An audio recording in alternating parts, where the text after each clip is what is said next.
Okay, so good morning. We're going to talk today about the splendors of Burgundy, and for me, definitely, it's one of the richest region of France, mostly thanks to the incredible history that they went through, but also because they had a good program in protecting some of their patrimony. As all the other region, they suffered a lot during the War of Religions in the 15th and 16th century, during the French Revolution, of course, that most of these buildings were left in bad condition and used literally as quarries. And then during the World Wars. Let me get... So let's look first of all, where is Burgundy? So Burgundy, the Bourgogne in French, is here, and it's made of four, you can see these four green department. These four form literally Burgundy.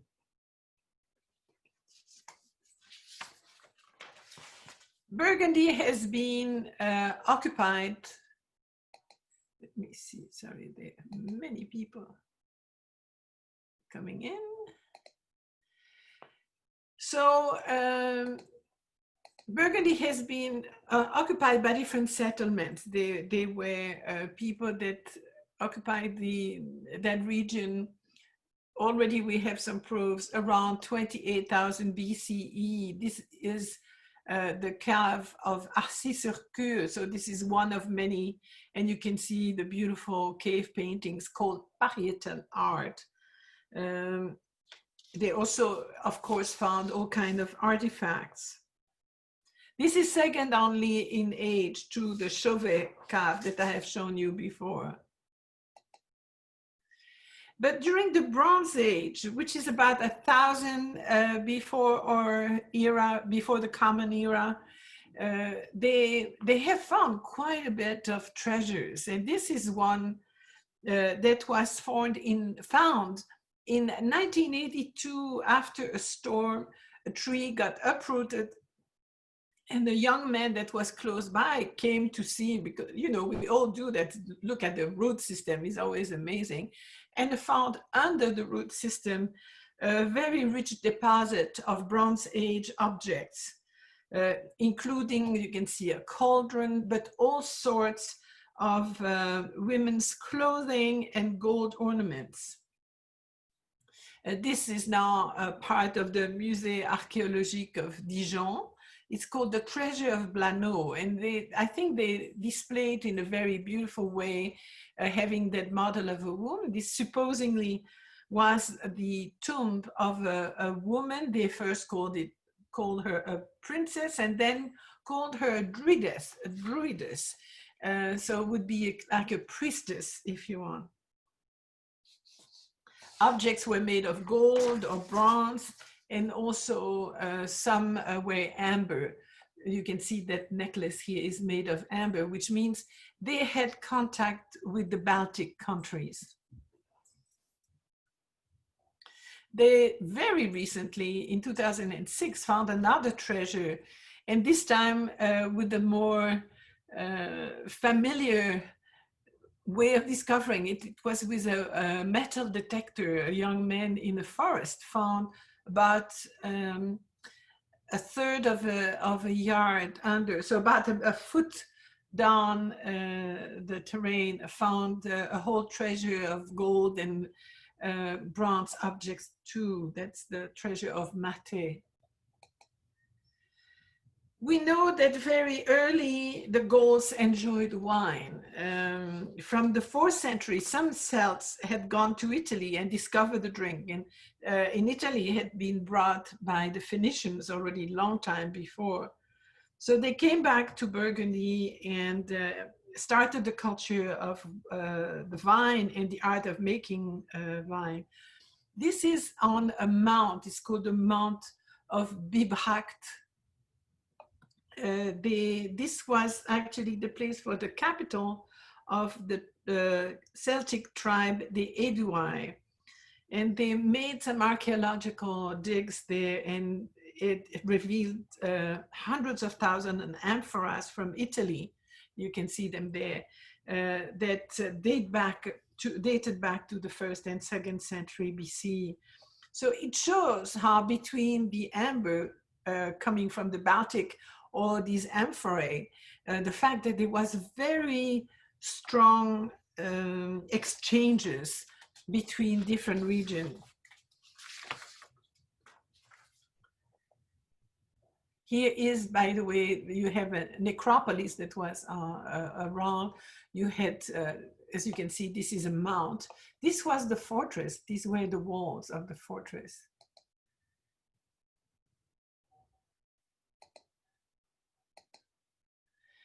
During the Iron Age, there were also quite an amount of interesting life. And this treasure of the Vix, the Tomb of Vix, held under the Mont Lassois. So these were mounts, actually most of them, when they were not very large, were artificial mounts to cover the tombs. Here is the reconstruction of the Tomb of Vix. So the body was laid in a kind of a freestanding box of a cart, kind of a chariot, and the wheels were set on the side.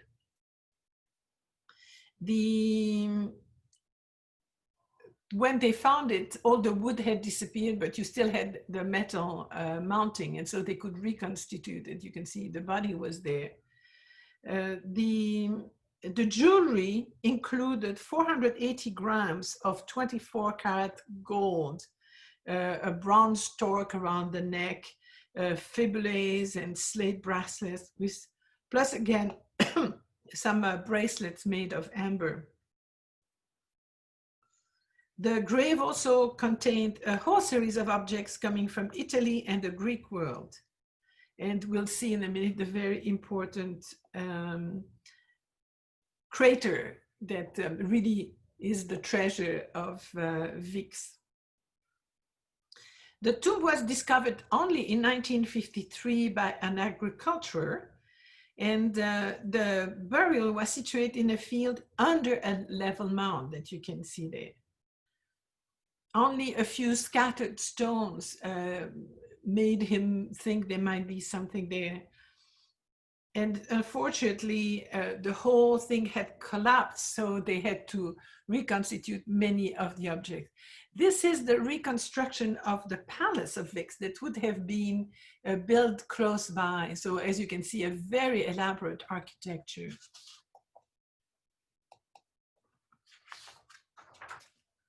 But the largest and the most famous of the finds, okay, so sorry, this is where the chamber would have been under the mount.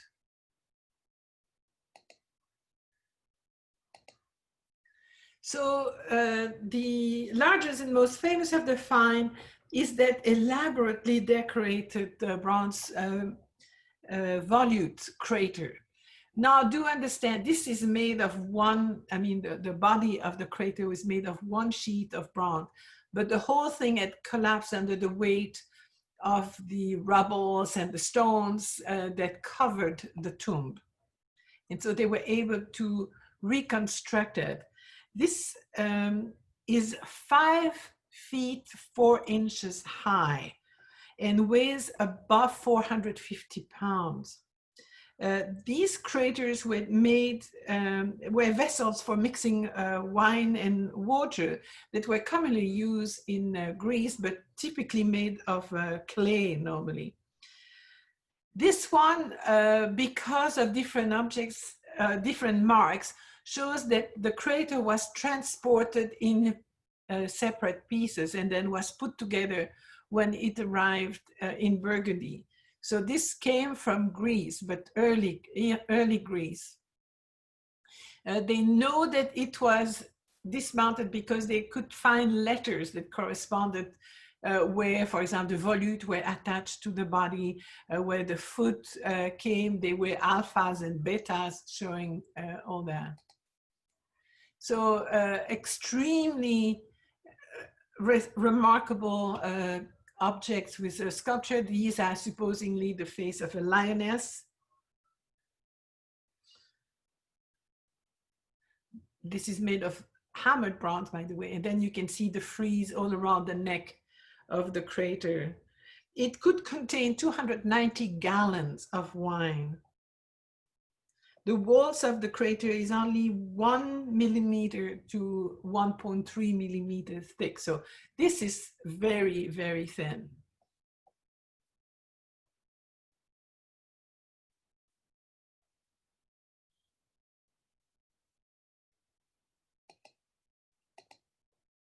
And here are the hoplites, so the soldiers that are following the carts with the 3 horses.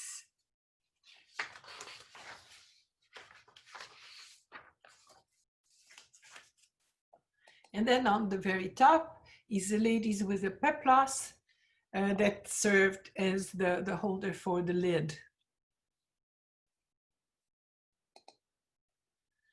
So the goal was constituted of Celtes, and then the German tribes came there. You can see the Belgae, that really gave the name to Belgium, were in the north, and it was called Gallia Belgica. And then here you had the Celta, these under the Romans, sorry. But here are the times when, before the Romans came, they came in 53 BC, and you have here the arrows showing how they invaded Gaul.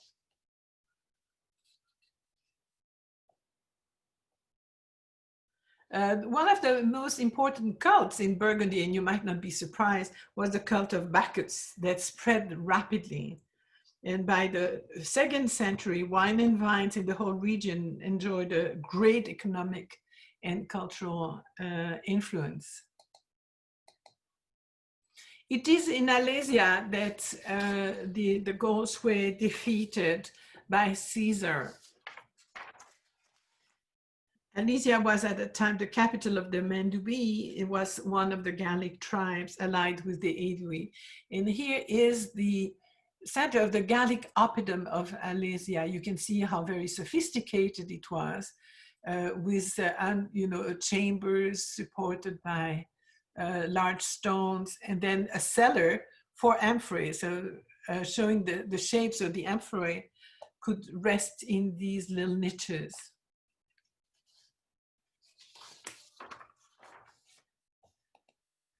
The oppidum was very richly decorated, but when it was conquered by Julius Caesar during the Gallic Wars, it afterwards became a Gallo-Roman town with the main temple dedicated to Venus. So you can see here more or less a reconstruction of Alesia once it became Roman.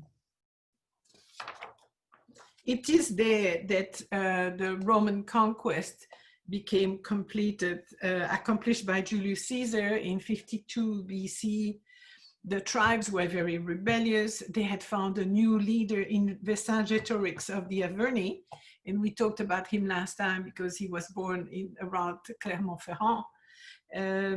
These were very smart tribes and very hard soldiers and combatants. But after a long siege, Caesar outsmarted the Gauls, and to save the people that he was leading, Vercingetorix offered to surrender if the lives of his men were spared. So he was taken prisoner, sent to Rome in chains.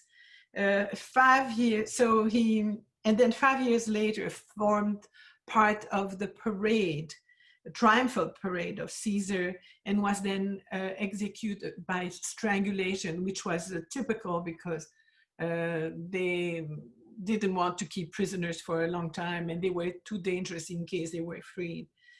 During that terrible battle of Alesia, the Roman lost about over 12,000 soldiers out of 60,000 the Gauls, we don't have a real number of the dead, but 40,000 were captured out of 180,000.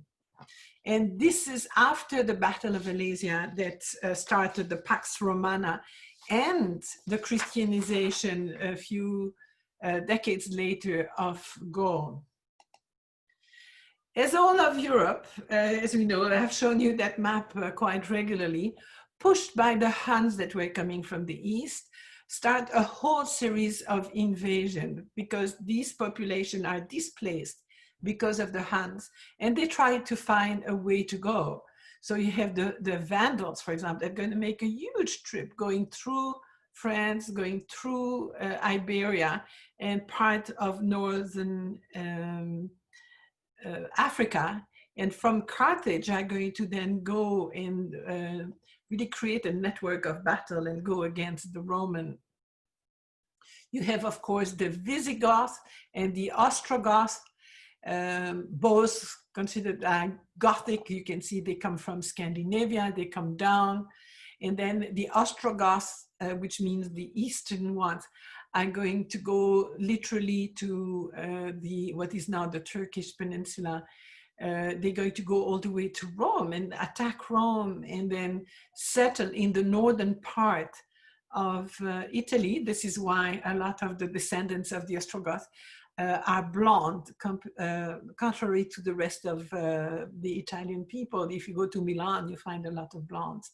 And then the Visigoths, that other branch of the Goths, are going to start Rome, and then they're going to offer for peace a place around here in France. And but they not going to be contented with that, and they decide to invade Iberia, and they're going to conquer most of Iberia and settle in Iberia. So you see quite a bit. Then the Franks are going to go into the northern part of France, and they're going to be the one who are going to expand once the Roman Empire starts faltering. Then we have, of course, we're going to see these other invasions of England coming from the southern part of Denmark. Between 700 and 1000, we have other type of invaders. A lot of them, the Vikings, and unfortunately, we won't see right now the presentation on the Vikings that Per Schelde was supposed to do because he passed away unexpectedly. I have fortunately found his presentation, which is not finished. So one day I will present it in his honor, but I have to finish it first. So all in purple, you have the Vikings, and you can see how extended where they reach. They go all around the Europe and go into the Mediterranean, where they're going to attack the southern part of France and Italy. They're going to go through the rivers in Russia and found a lot of cities that bear the names that go back to the Vikings and go all the way to Constantinople. In this case, this is not as invaders, but it is more as merchants that they go these routes.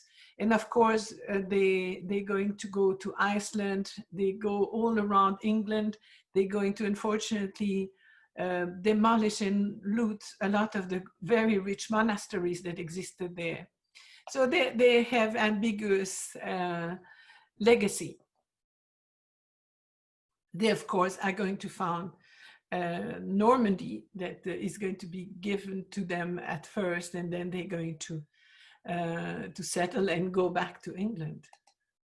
Yes, I wanted to show something else that we often ignore, is we also have from Hungary, we have the Magyar that invade also and go all the way to the boot of Italy, but go through France and are going to be very threatening for a while. From the south, of course, we have the Muslim, and that starts, that are going to invade Spain in 711 and actually go higher than this. They're going to go all the way to the Asturias. So looking back at Burgundy, this is the way Burgundy looked in the 9th and 10th century. It was much larger. It would go all the way down to Provence, to the Mediterranean.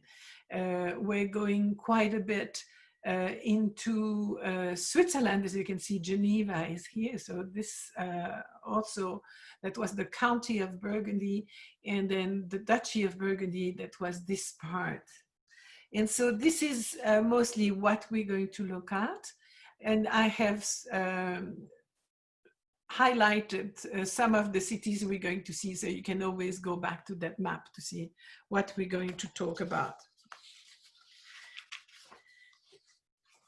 The history is so important because you cannot understand what happens later if you don't understand the importance of these cities and what they represented in the Celtic world and the Roman world. We're going to talk a lot about monasteries, and these are the two main monasteries that we're going to look at and the legacy they've had on other monasteries, not only in Burgundy, but in the rest of France. Just to give you an idea, these are monasteries. These are monasteries that were affiliated with, and depending on the symbol here, you have Sito, Clairvaux, etc. So these are Cistercian abbeys. And then with that inversed triangle, you have the non-Cistercian abbeys that would be Cluny or other, as you can see here. We'll go Molem. You have a whole series, but to give you an idea, the incredible quantity of Benedictine monasteries around France, southern part of Belgium, and northern part of Spain. The difference between the Benedictines and the Cistercians is the order of Saint Benedict was established by Saint Benedict of Nursia around 529. The Cistercian, on the other hand, are also Benedictine, if you want, but they established themselves in the village of Sito. We'll see that. The emphasis of the Cistercian life is on manual labor and autarky, self-sufficiency. We'll see there's a big difference. The Benedictines were known to lead interesting life, but rather relaxed life. They were well fed, well dressed, and were surrounded by beautiful objects. The Cistercians are much stricter. They typically don't speak unless it's totally necessary. And they live in total poverty. So it's a very different type. If you go into a Cistercian abbey, you will see that there are no distraction around the church, so very little decoration, typically whitewashed walls, and they sing. That's the moment where they can speak, if you want, through the singing. But they're known to be very hard workers. So we're going to look at first, we're going to look at the main abbeys around Burgundy, and the largest one was by far the Clooney Abbey. You see here a model and a plan on how extremely large the whole complex, was. You had the huge church, which until the building of St. Peter in Rome was the largest church in Europe. And you can see around there, you had the different cloisters and different buildings that included a hospital, included schools, included some, typically they had a hostelry for people that were visiting, and places, a very large library, which was one of the largest in Europe.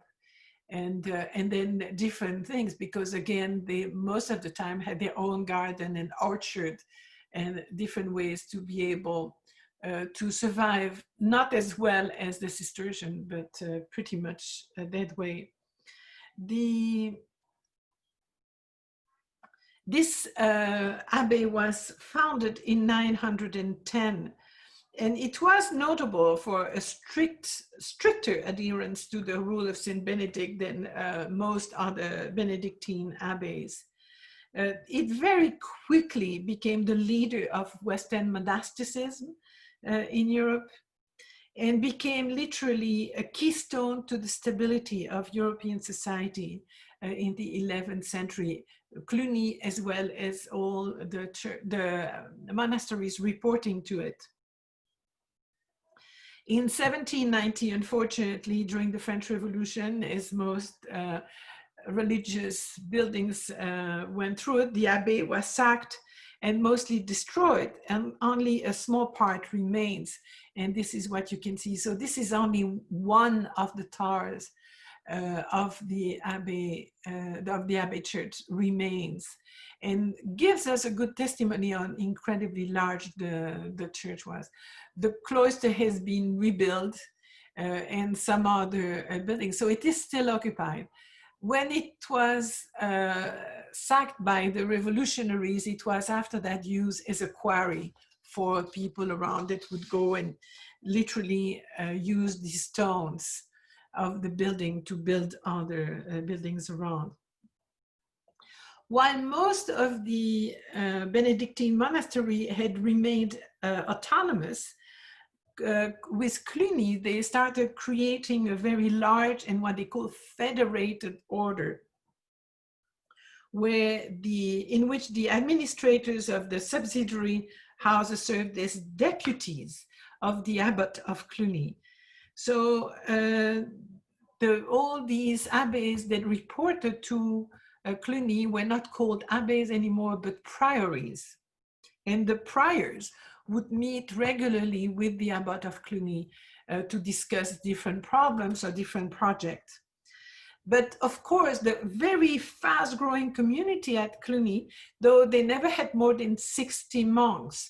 When I'm talking about monks, is the way that were fully involved in the order. You had a lot of lay people around too.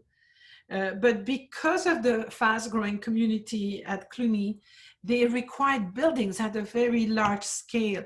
And so what Cluny did, it will have an enormous influence around France and Spain and other part, Belgium too, so in the kind of architecture and the architecture practices.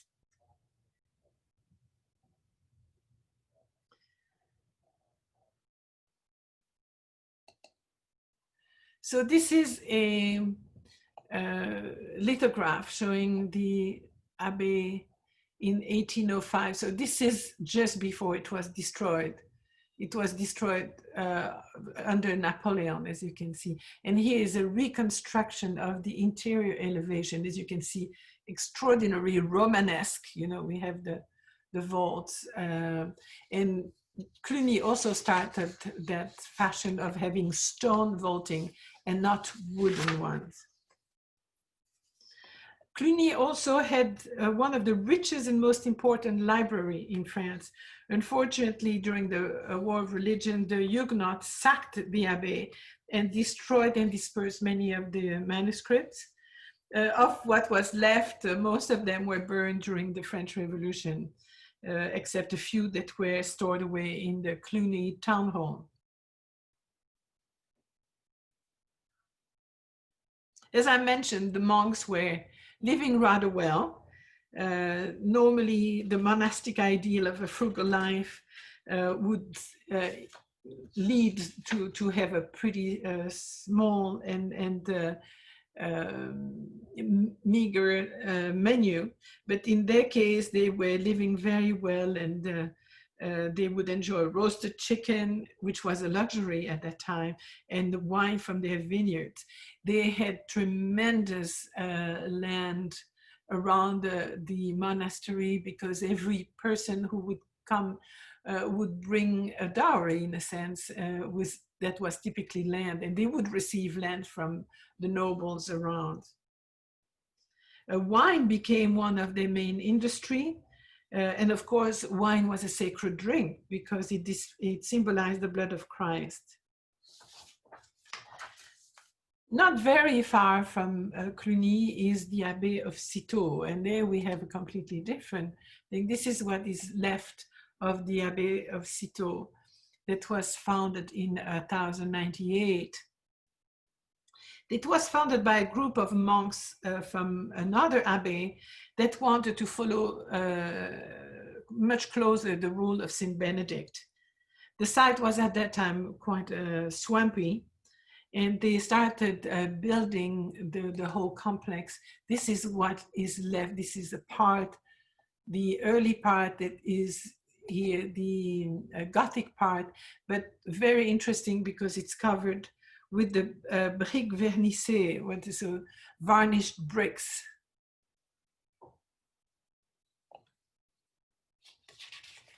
Just as Cluny, not too far, the abbey was sacked also during the French Revolution. But as the order is much stricter, in the Cistercian abbey, they had to develop a language that wasn't disturbing the others. So they literally started a language that was called the monastic sign language. And they could communicate with one another through that language. The moment where they could speak is either when they were saying mass with the liturgy and where they were singing. The Dukes of Burgundy really liked that monastery, and many of them used it as their dynastic place of burial. Sito also had a great influence on other monasteries, and very quickly the order had more than 500 houses that followed them, and you could see it on the map I showed you earlier. Around Sito, they owned over 5,000 hectares, which is about 15,000 acres of land that were made of vines and other agriculture products. The monastery was pillaged in 1360, 1365, 1434, 1438, and unfortunately, during the wars of religion was badly hit also, going from 200 members to less than 60. Again, in 1791, it was seized by the French Revolution, and it was sold to the government. So finally, in 1898, the remains of the abbey were bought back and repopulated by monks of other abbeys. This is an idea of what it looked like. We saw how the facade of what is left of Sito is using Twilve vernissées. And this is a typical wonder when you go to Burgundy, is to find these splendid roofs that are made of Twilve vernissées, glazed tiles. Here you see a close-up of these flat tiles, and compared to what would be the Alsatian tile that is more curvilinear. We'll see this one more in detail soon, and this is the town hall of Meuse. So these are coated with an alkaline glaze that contains salt and lead or tin, and then they take their color while baking. But it's so beautiful when you go there. Of course, apparently originally that technique came from Hungary, but very quickly spread, and particularly in Burgundy.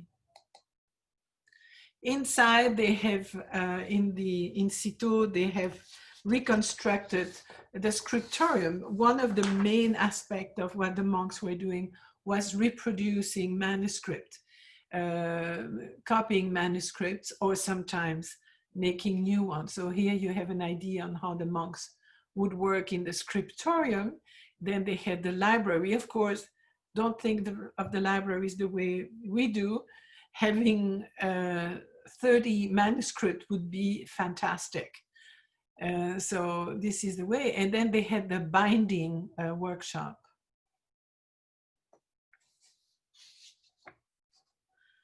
The abbey was sold under the revolution, and the contractor had made a profit. The tombs and the gravestones that were there, as you remember, many dukes of Burgundy and their family wanted to be buried there. So they opened the tombs and they found all the treasures that were in it. The only surviving tomb is the one of Philippe Pot that you can see at the Louvre. It's an extraordinary monument. These are life-size, to give you an idea. So they're quite remarkable. And this monument, you can see the knight reclined on the tomb that was ransacked too. So this is all that's left. And all around what we call the pleurant. The pleurant, from pleurer, to cry. And they all have individual faces and represent different important figures that would carry the body of Philippe Pot to his tomb.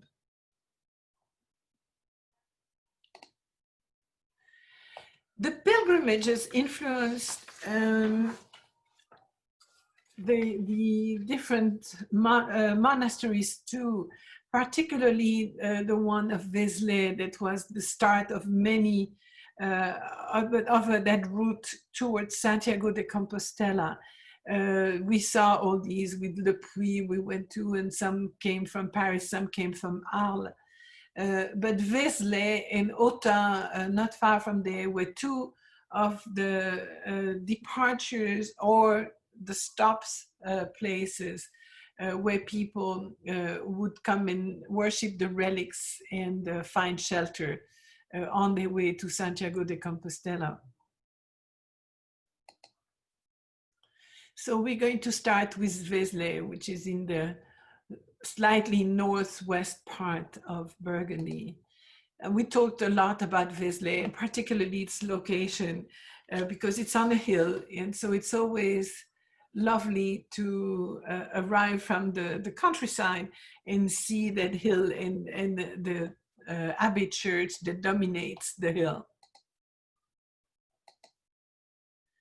Wesley was quite an important monastery, because it is from there that literally played a role in the departure of many of the Crusades. The first Crusade was called by Urban in 1095, and literally the Wesley was an inspiration to send the people to the Middle East. The second crusade was preached by Bernard de Clairvaux, so the founder of that Cistercian abbey, and that chose Wesley to preach for the second crusade. And it is in Wesley that Richard the Lionheart of England joined with the King Philip Augustus of France. They combined their army to go on the way to the Holy Land. So the church, as often, the second tower was never built. They ran out of funds. But this particular architecture has been restored. The building has been restored in the 19th century under the direction of Viollet-le-Duc. And though the facade is quite interesting, the treasure of the church is when you go in, is that inner tympanum in the portal. So you are in a narthex and you come in, and here is the original tympanum that gives you access to the church. It is different to others. Most of the tympana give you an image of the Last Judgment, and with a threatening Christ that is telling the people to behave, and then they're going to be judged, and you have St. Michael with the scale and the good guys on one side, the bad on the other. In this case, it's a different message. It's the message of the Pentecost. So it's the Pentecostal mission of the apostles, literally sending them around the world, the known world at that time, to try to give them his message and to bring them into the arms of the church.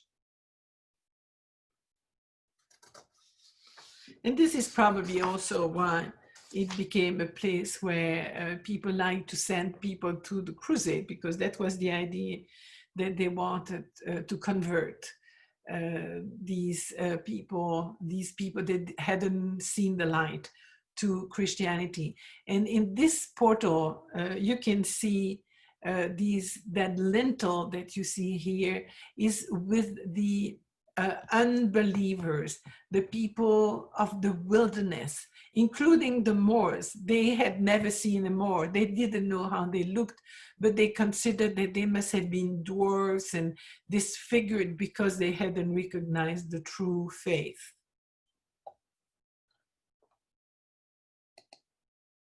And here you can even see a little pygmy that needs a ladder to go on the horse. You have elephant men, you have all kinds of people that seem to be handicapped. And these were the non-believers. Of course, here Christ is surrounded by his apostles and by people that these are the signs of the zodiac around here, on the archivolts. And then here stories of the Old Testament.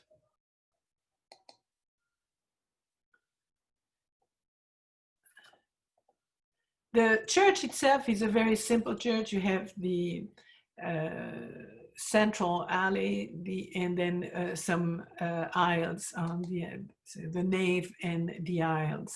So when you open the doors, you have that magnificent view with alternating colors of the arches.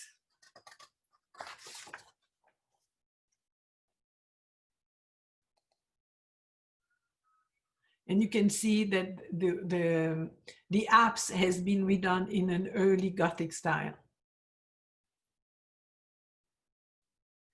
Now, the church became very important in the 11th century because one monk from Wesley, this was an abbey church, so they had a monastery around. One claimed that the remains of Mary Magdalene that were in the south of France wanted to move to Wesley. And at that time, it was very important for any church to have important relics because it would bring a lot of pilgrims, and bringing pilgrims meant bringing money. And so the monk was sent to Saint-Maximin in the southern France, and after gaining the trust of the other monks, ended up in charge of the reliquary of Mary Magdalene, and he brought back the relics of Mary Magdalene to Wesley, which really brought an enormous amount of pilgrimage. She was a very known and appreciated figure at the time, until Saint-Maximin, about 2 centuries later, said, no, we have the relics. This is wrong. You've been duped. And so at that time, Wesley started faltering, and Saint-Maximin gained. So these are really interesting manipulation, if you want, of the faith and of the public that wanted to believe so badly. Another beautiful monastery that all related to Cluny is Autun. Mostly what is left is the church, but it also has one of these marvelous Romanesque tympana. As you can see, the church has been rebuilt partly in an early Gothic style, but it still kept the beautiful portal. Interestingly enough, at the time, the taste for these beautiful tympana had disappeared. And they decide to cover the entire tympanum, with the exception of the head that of Christ that they removed, to be able to put some other art on top. So they put some plaster all over this, and this might have, in a sense, protected the tympanum. I'm always giving you some terms that you might not know or be familiar with. So I'm going to show you. So the archivolts are these beautiful decoration of the arch. And so you can have 2, 3, 4 archivolts that represents very often the signs of the zodiac, the elders of the apocalypse, and so on. Then the tympanum is that part that is above and very highly decorated, is above the door. And the lintel, it's part of that architecture we call post and lintel, but it's that horizontal support for the tympanum that rests on these columns here that are called in the center a trumeau. It's a French term, but used in art history and architecture in French. And then, sorry. And not indicated here are the jambs. And the jambs can be just columns, but sometimes are, as in Chartres and in Paris, are figures of the kings of the Old Testament or whatever. So here is that magnificent portal, and it's the only one of the portals, the Romanist portals, that is signed. It is signed by Gislebertus, that you can see here. Very rare that an artist at that time would be recognized by his name.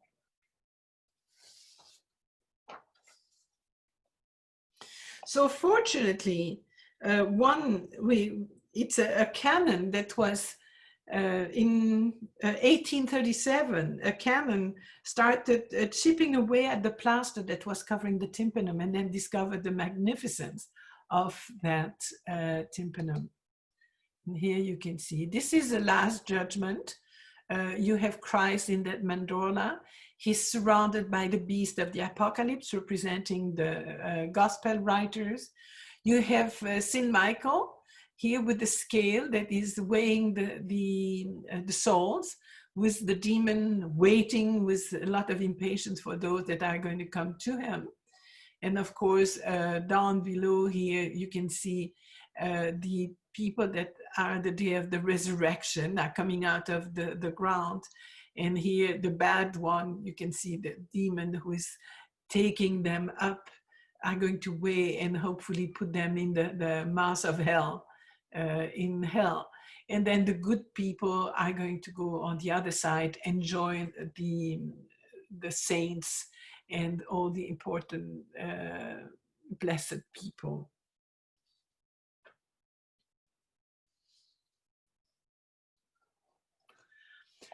On both sides of Christ, you have Mary on one side, and then the apostles and penitents on the other. The text that you can see written here says, "May this terror terrify those whom earth's error binds, for the horror of the images here in this manner truly depicts what will be." So really giving people that sense of fear when they were going through the portal, and understand it. Also think of the scale. For people that used to live in little houses, this was huge.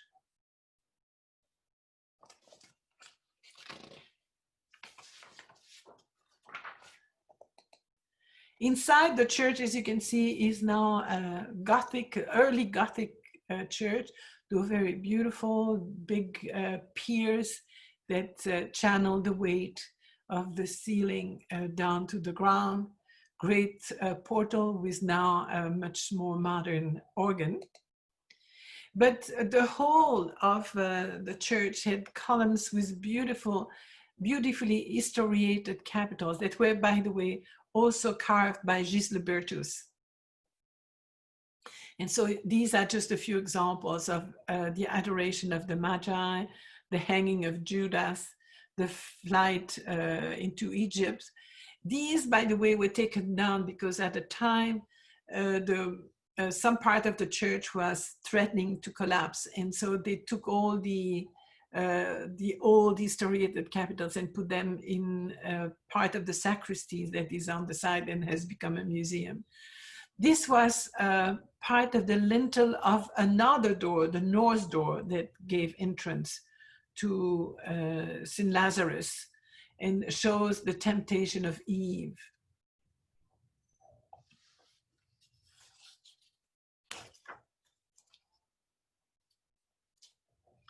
So Gisle Burgess shows you a style that is rather dramatic and very interesting for the time.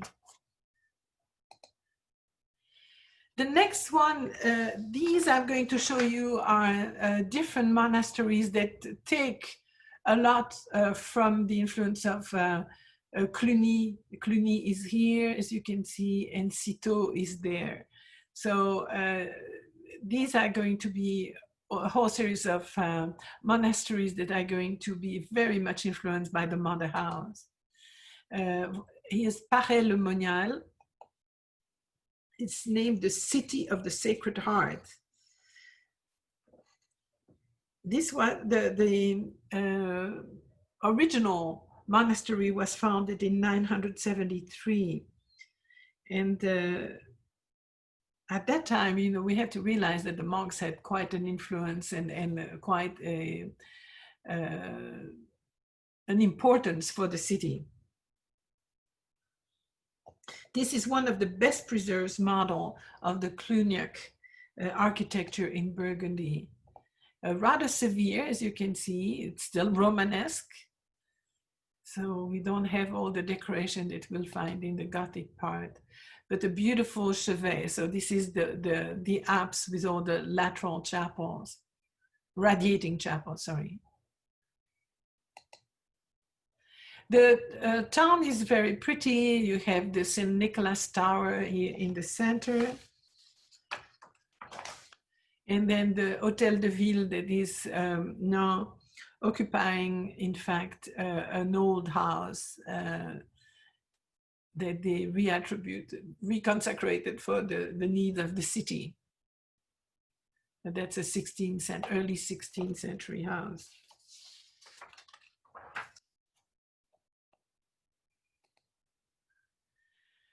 Internus is another very old church that has quite an interesting story. This is Saint-Philibert Abbey Church, dating back to the early 11th century. And in fact, it finds its origin in the Saint-Philibert relics that were housed in the Abbey Church go back all the way to another part of France, Noirmoutier, which is an island not far from the delta of the Loire River, an adorable little island, by the way. And the monks had to find a refuge inland because of the invasion of the Vikings. And then they got again chased from the place where they were by the Normans, so that were at that time settled in the northern part of France. And they came all the way to Tournus with their relics and settled in Tournus. You can see the massive columns that support the roof.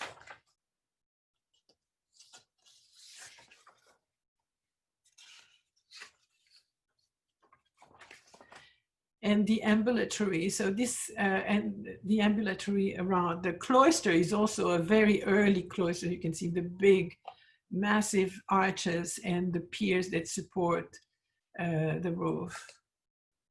There is a very interesting crypt also, as it is built on a hill. The crypt is not really underground, but quite easily accessible. There are murals in the crypt. You can guess here around this chapel.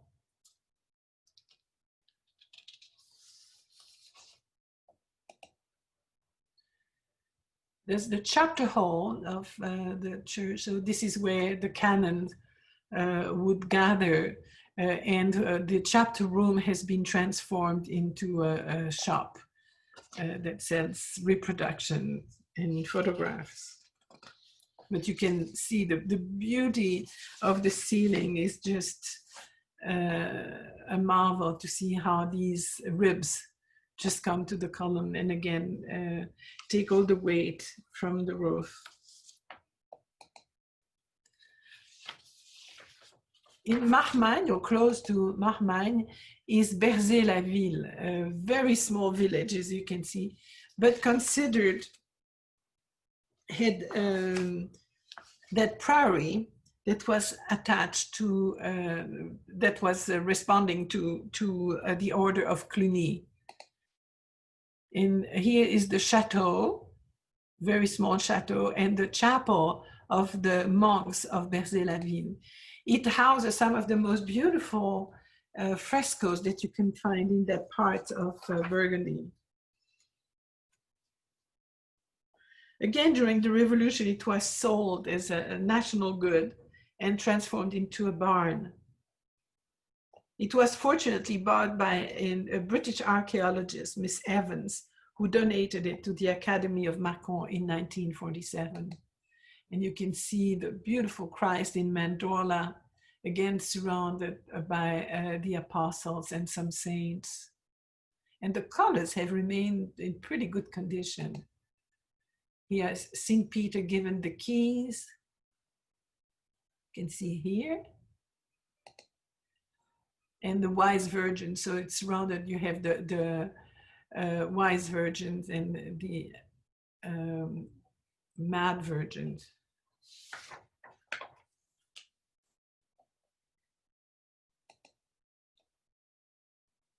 The apostles and the virgins again.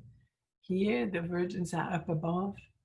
And St. Vincent of Saragossa, that was martyred on a grill, literally.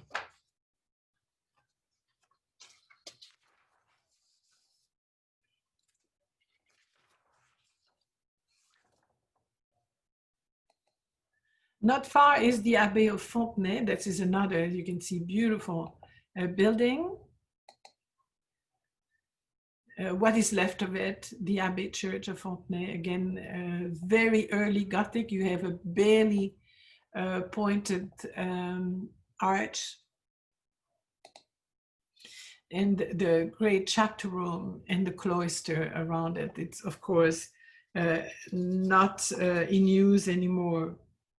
But the original complex comprised a church, dormitory, cloister, chapter house, caldarium, refectory, dovecote, and forge. Here's the dormitory.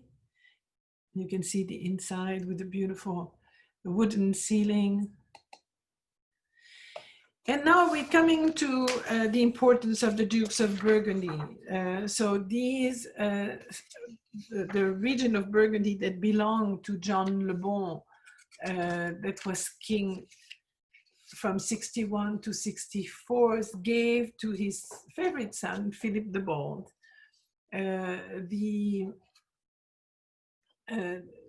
literally the territory of Burgundy to, still depending on him, but to govern and to hopefully appreciate. The dukes are going to become very independent from the kings and after a while become actually almost more powerful than the king himself.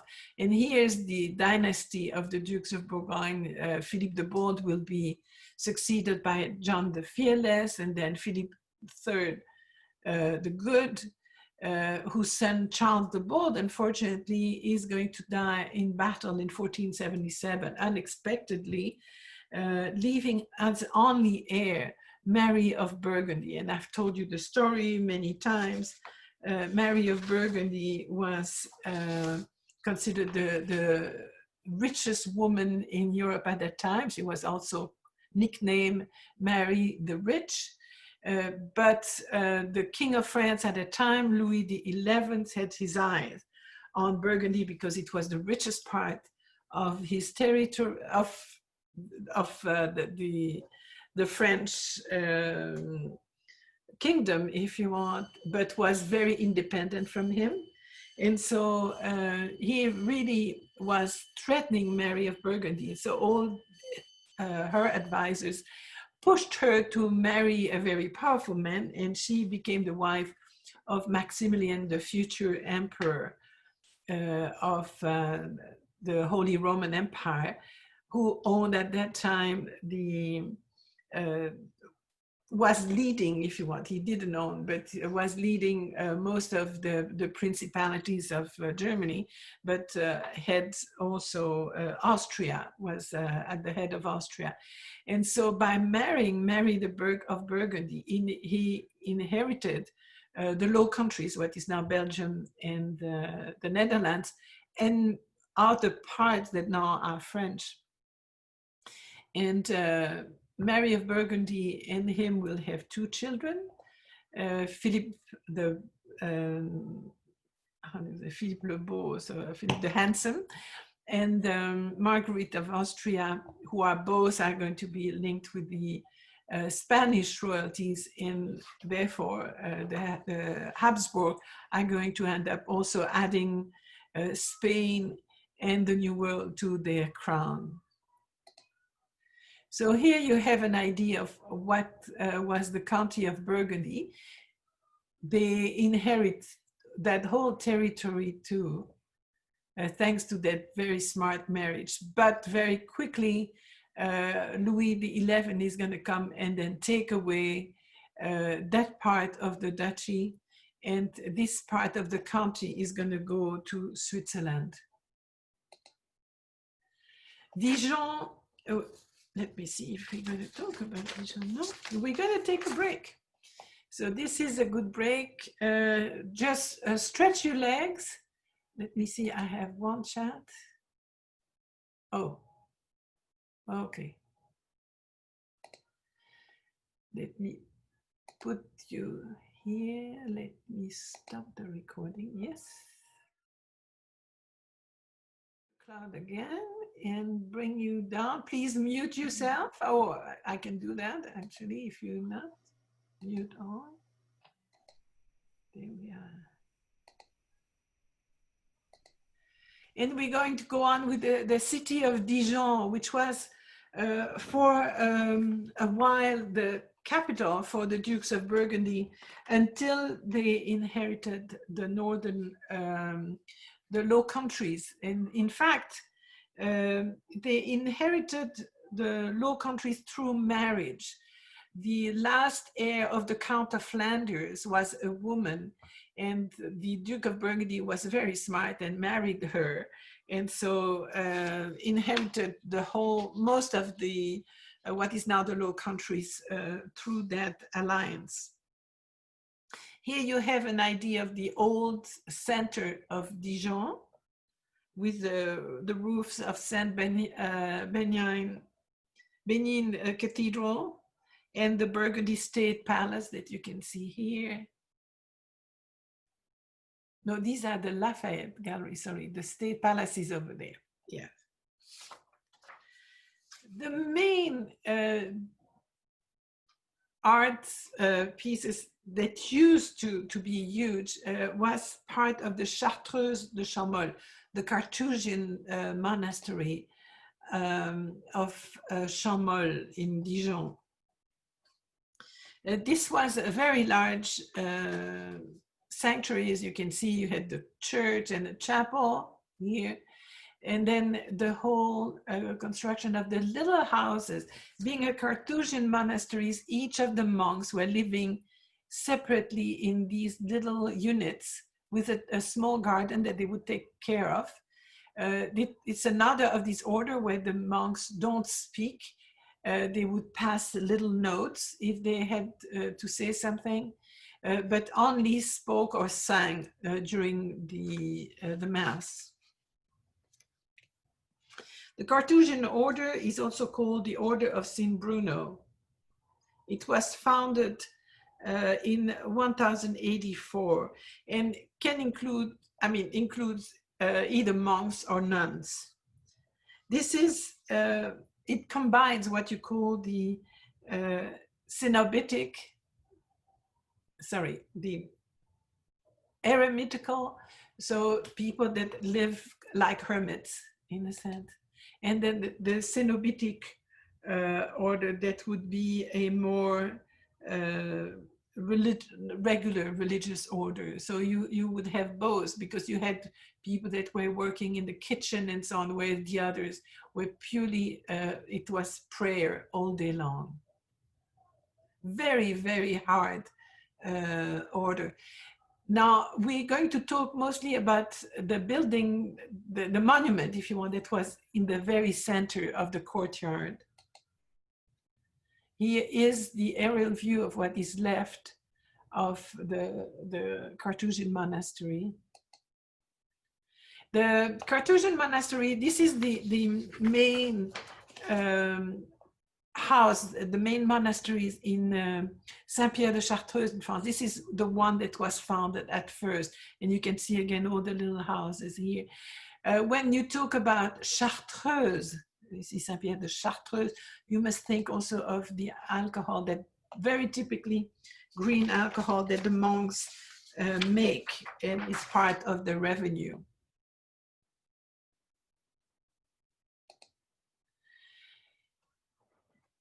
In 1389, the Duke of Burgundy is going to call on Philippe the Bold, is going to commission a new portal for the chapel.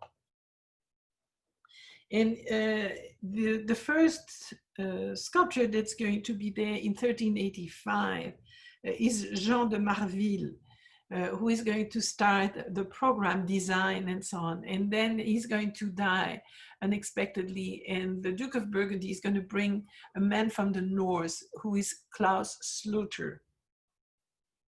Klaus Sluter had a completely different idea on the portal, and he's going to make one of the most revolutionary decoration around that portal.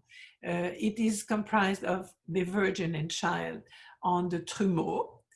And then on either side, you have the portrait, and this is what was revolutionary because he was still alive, Philippe the Bon there on the left, and his wife on the right, Mathilda, with their patron saint protecting them. This was unheard of. You never had people alive that were already represented and represented in a very remarkable way around a church, at a church.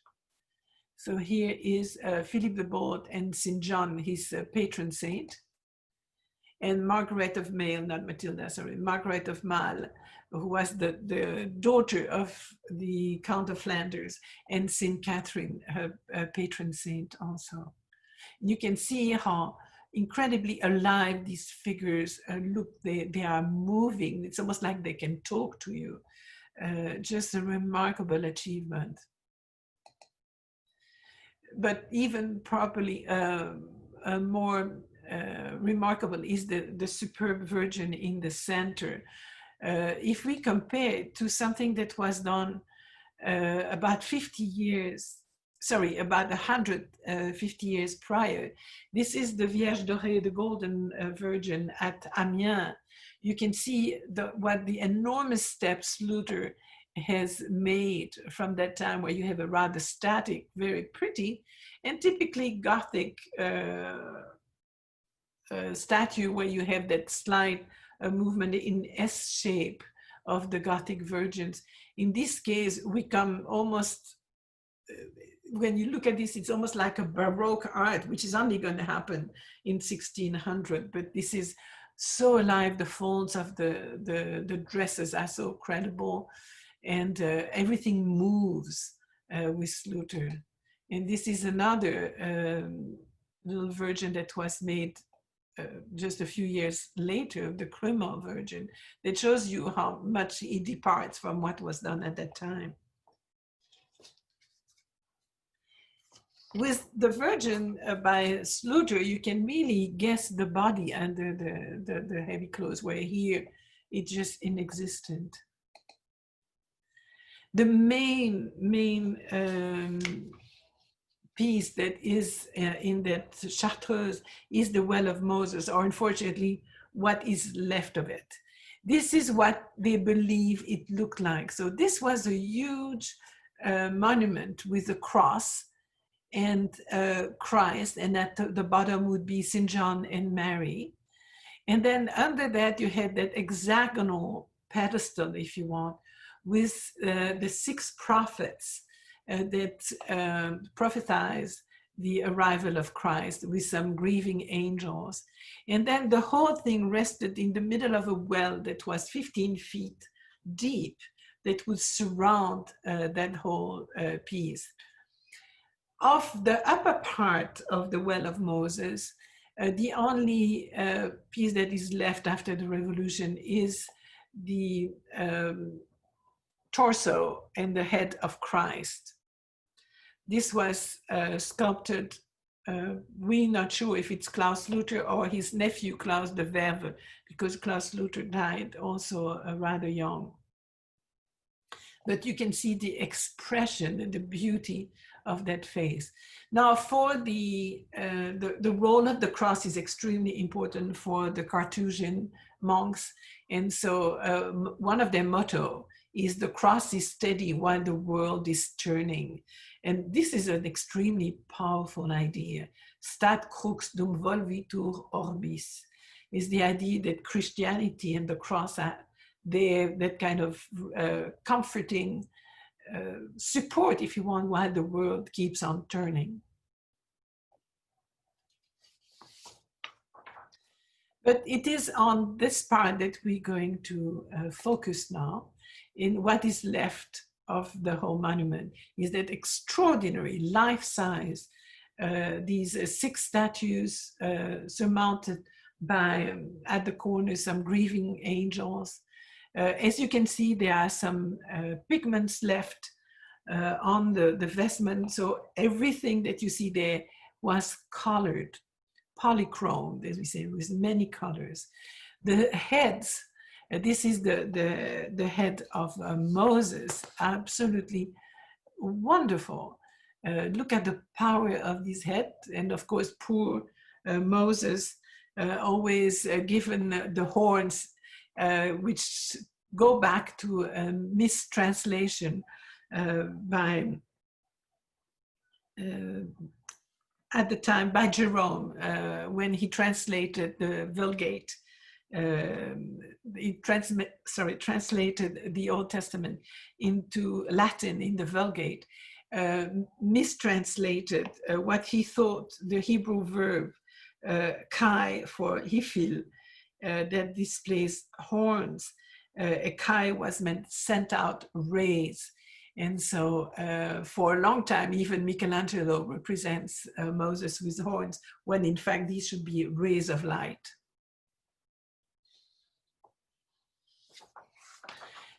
All these prophets indicate the fulfillment, of course, of their prophecies that Christ is going to come and going to redeem our sins.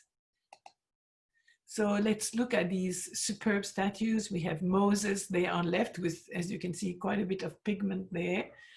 David, King David in the center. And Jeremiah on the right.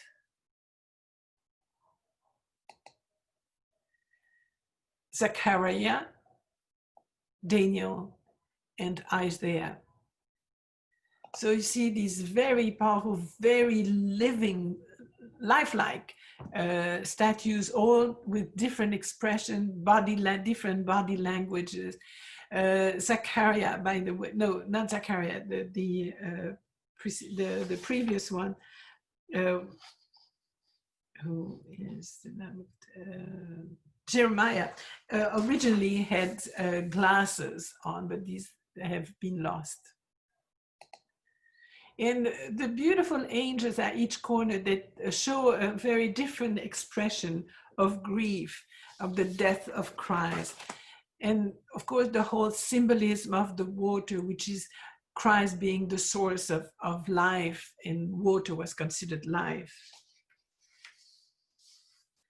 this is really what was at the very beginning of that change in art in Northern Europe, what we call Ars Nova, is when art becomes so much more human-like, really looking at the resemblance with human beings, and the same in painting with the Limbourg brothers.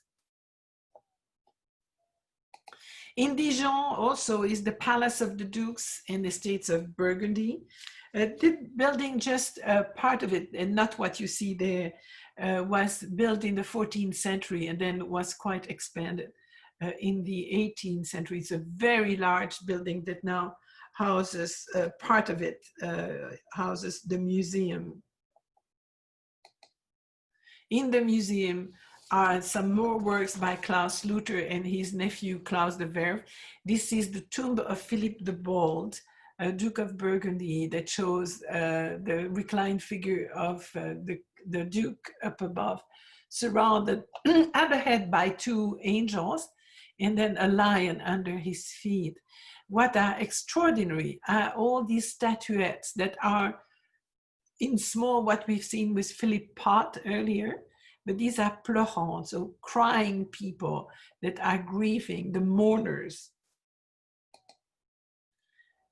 Each of them has different face, different expression. They're absolutely superb. Unfortunately, at the revolution, time of the revolution, the upper figure was demolished and has been reconstructed since. In Dijon too, the Hôtel de Vaugué, sorry, beautiful example of Renaissance architecture, and other mansions in the Rue des Forges. The beautiful spiraling staircase in the Hôtel Chambellan, with at the top that man carrying a basket with the harvest. Two main churches, the St. Beninius Cathedral and Saint Michel Church. This is was built in 1325. It was an abbey church at first, and then became the cathedral. And then here, Renaissance church, Saint Michel Church, with two very large towers, and kind of a reminiscent of a Romanist Portal. Moving to Beaune, we have another marvelous building. Probably one of my favorite is the Hôtel Dieu, which is the hospital. This is often the way the hospitals were called in France. So the God hostel, if you want. But this was built particularly by the Chamberlain to the Duke of Burgundy.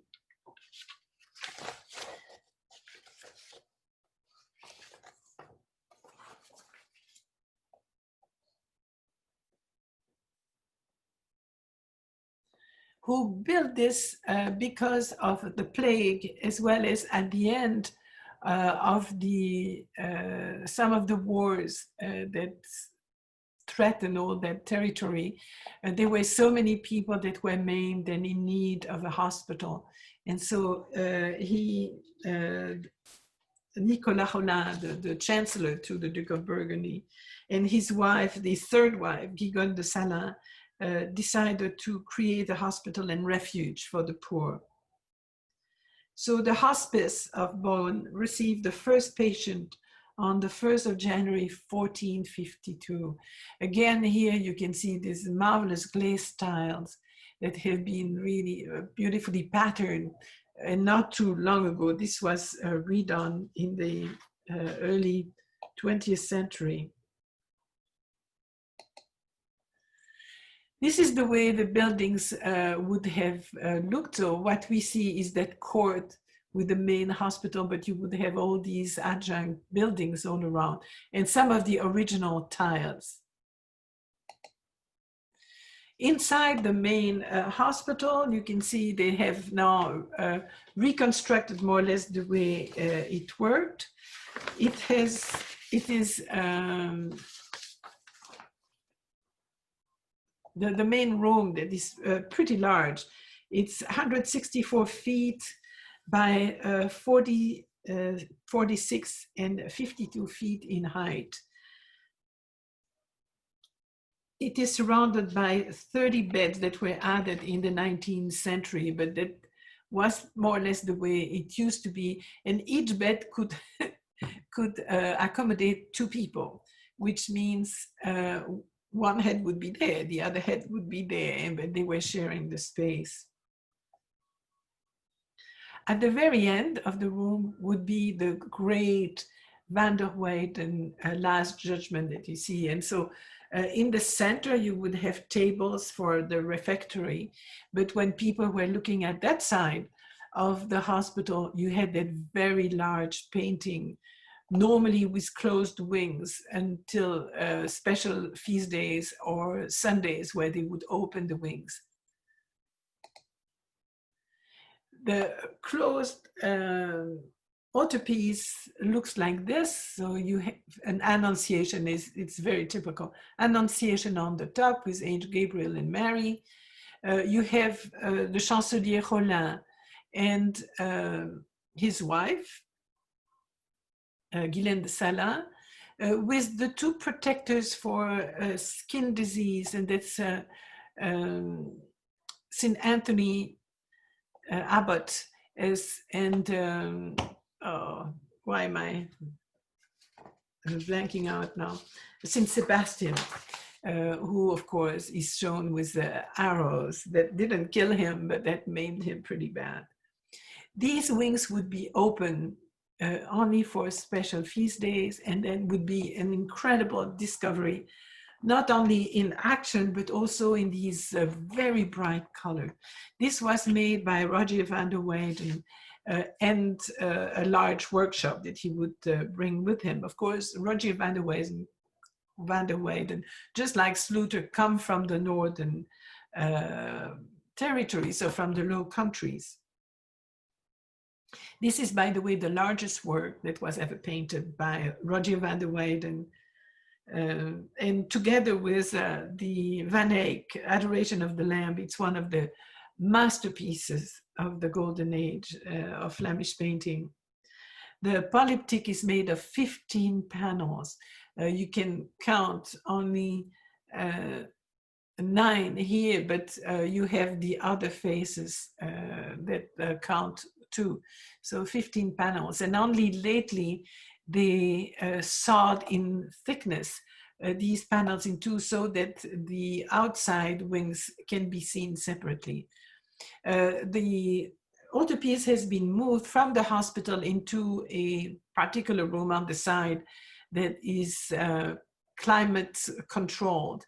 So because this is so old and so precious, it stays at a stable temperature and humidity. And you can see it behind a window. The Hôtel Dieu has the old kitchen, of course, and has also the apothecary. This is where all the medication would stay. And here, literally, the chemical part of it would be the alchemical part of it at that time, how they were making their potions. Not far from there is the Church of Notre Dame of Beaune that has a superb collection of tapestries of the life of the Virgin.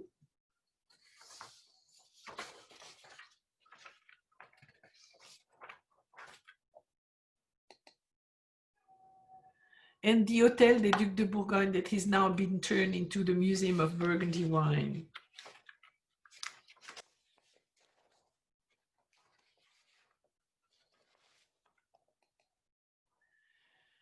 The hospitals were something that were built very often, not only for the population, but also for the many pilgrims that were going through the territory. And so this is another hospital north of Burgundy that was built for that purpose, the Hôtel Dieu in Tonnerre.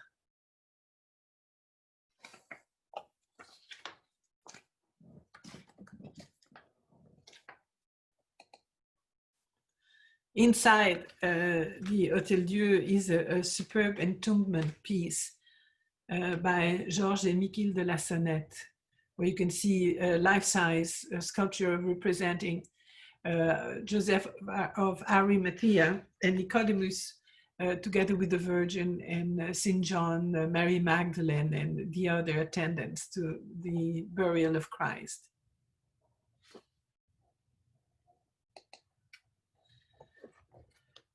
We're going to now look at some of the main cities or the prettiest cities around Burgundy. Nevers is one of them.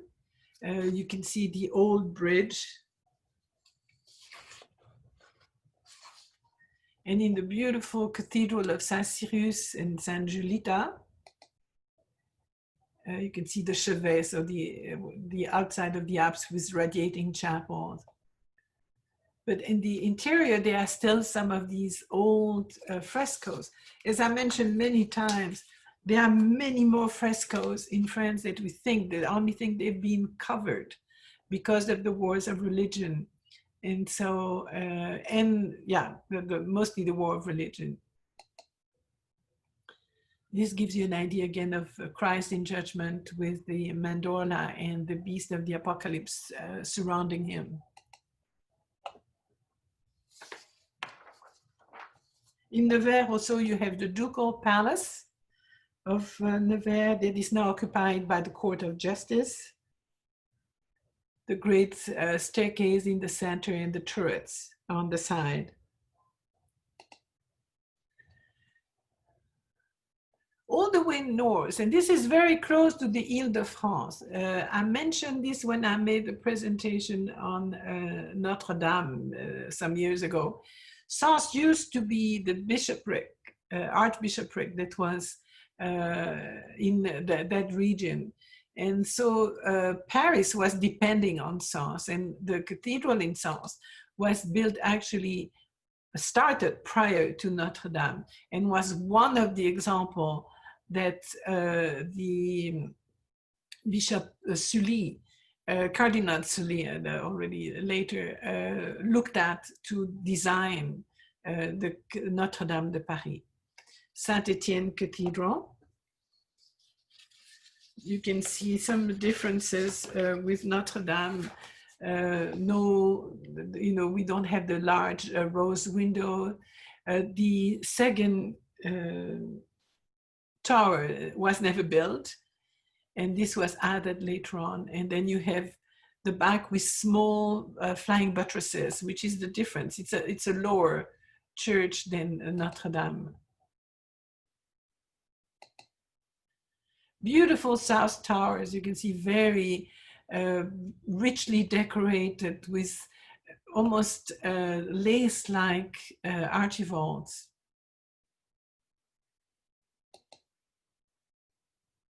This is the south transept. There we have a larger rose window.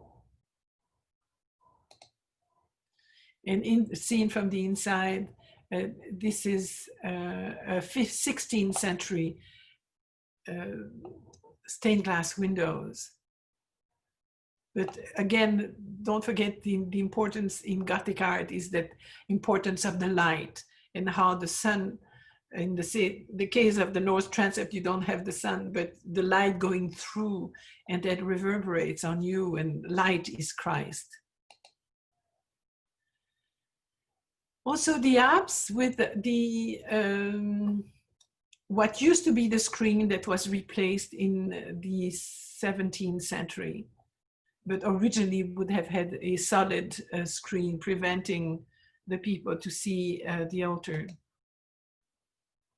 Moving to Auxerre, so we don't pronounce the X in Auxerre. It's in Burgundy, the X is not pronounced X, but S. And here's a view from Auxerre in the middle of this agricultural land.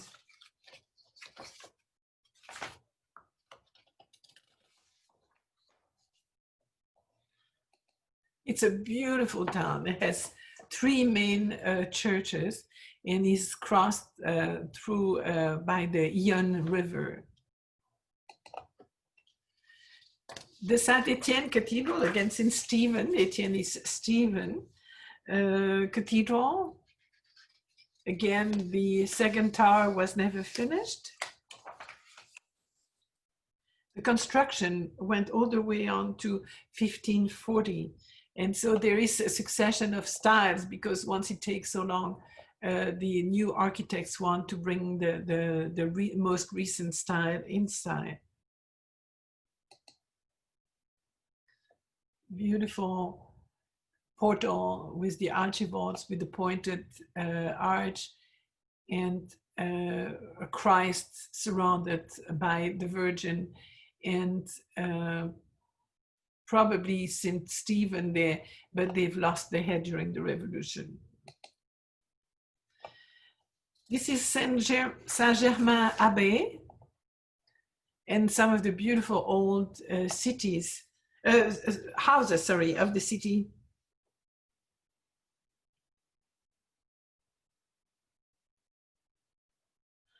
This is called the Maison du Coche d'eau. This is where they reserved the ice that they were keeping from the river during the winter. The ice was very precious, as you can imagine. The portal that was giving access previously to the old Abbey of St. Peter, Auxerre, and here is the Church of St. Peter, which is a 17th century church, financed by the wine growers, of course. And here's some part of the Town Hall Square, the clock tower of Auxerre, beautiful there, and the Place Saint-Nicolas. So it's a very charming city that has lots of treasure. Ce mur en ossois,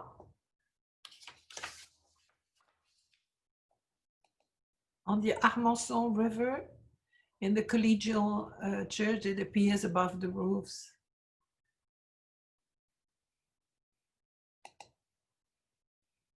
The old city walls still there, and the half-timbered houses that are still typical of that area.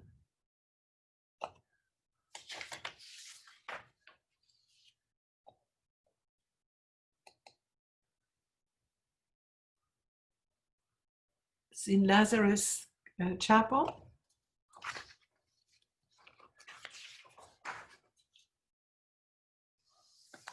Started in 1225, it was completed all the way to the 19th century. It was a beautiful entombment too. And here's the facade of the Collegium.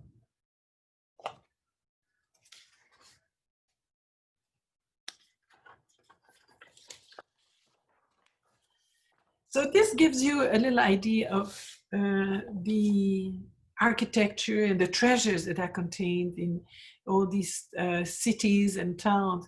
So a little word about food and wine, because that is so important in Burgundy in particular. Food specialty, and you all know the Bœuf Bourguignon. Coq au vin, so rooster in wine, because originally they used rooster, but now it's done with the ham, typically a chicken, what we call it. Œuf en murette. Œuf en murette is an egg that is marinated in wine and then cooked together with the wine. It's very rich. The escargot, snails, Burgundy snails, sorry, for those who love it. It's typically served with a garlic and herb sauce. It's excellent. And the gougère, that's like the puff pastry, but mixed with cheese, and it's very good too. As far as wine, it's really going back to the monks. The wine culture was separated in what is called climates, the climat, and that are precisely defined plots of land that depended on the nature of the soil and local climatic condition. These parcels give wines of different characters, and they were already carefully ranked by the monks according to their quality. So you find, still in Burgundy, you can discover there are 463 climats. So different kind of wine, and that depended if it was on the slope, if it was lower or higher, the different grounds also. A clos is a plot of vines traditionally surrounded with dry stone walls, and we'll see some of that. This was constructed as far back as the Middle Age. These walls were destined to protect the vines from the herd of animals, which used to pass freely through the villages. And some clos are among the most reputed climats, such as the Clos de Tarte or Clos de Vougeot. Those of you that know wine, Clos de Vougeot is a very known name. Here you have a map showing you the Côte de Nuit, Côte de Beaune, the Côte d'Or, the Côte Chalonnaise, and the Mâconnais. So these are all different kind of wine, Mâconnais being mostly white wine. But you find here the Puy-Fuissé, Mâcon Village. These are wines that you can find around easily. You have the Haute Côte de Beaune. This is absolutely wonderful wine. And then Meursault, Volnay, Nuit Saint-Georges, Romanée, Vougeot, Clos Vougeot, etc. Côte de Nuit Village. These are superb wines. The Burgundy wine is a slightly heavier wine, very rich, very round in the mouth. Used to be collected by people that absolutely adored that taste. Belgians are known to like Burgundy wine. They had some of the best sellers of wine, privately owned, of Burgundy wine, almost more than in France. It's very different to the characters of the Bordeaux. So here you can see just the slopes on the hill. And this is really good for wine because it drains the water. The vines don't like to have the feet in the water, so they need to have a good drainage. And here are some of these little walls that we're talking about. The grapes, Chardonnay, which is a direct descendant of Pinot Noir, originated in the Bourgogne region, but is now one of the most widely planted, and it adapts very easily to the environment. Pinot Noir is a very old variety, but it is difficult to grow. It likes the limestone soils in the Bourgogne wine region. Gamay is also an old variety and has a relation with the Pinot Noir. And Aligoté is a different one. It's a cross between the Gouais Blanc and Pinot, and it's a little harder type of wine. Here you have the Chardonnay, the Pinot Noir, the Gamay, and the Aligoté. Classification, very important in Bourgogne wine. You have the Grand Cru. So these are the most expensive and the rarest. They produce from a small number of best vineyards, as strictly defined by the AOC laws. Everything is very much regimented in France. So these only make 2% of the production. The Grand Cru wines will only list the name of the vineyard as the appellation, so as Corton or Montrachet, and on the wine label, plus the Grand Cru term, not the village name. Premier Cru is from specific vineyard sites that are still considered to be of very high quality, but not as well as the Grand Cru. They make about 12% of the production at 40 hectoliters an hectare. And I'll let you calculate how many. So an hectoliter is 100 liters. These wines should be aged 3 to 5 years. The Grand Cru, 5 to 7 years to really come to their full bouquet. Village appellation are produced from a blend of wine. They typically made in the village. People, the small producer, bring the wine and it is done within the village. And then the regional appellation. AOC Bourgogne, this is a minimal requirement to have a good wine, is AOC, Appellation d'origine contrôlée.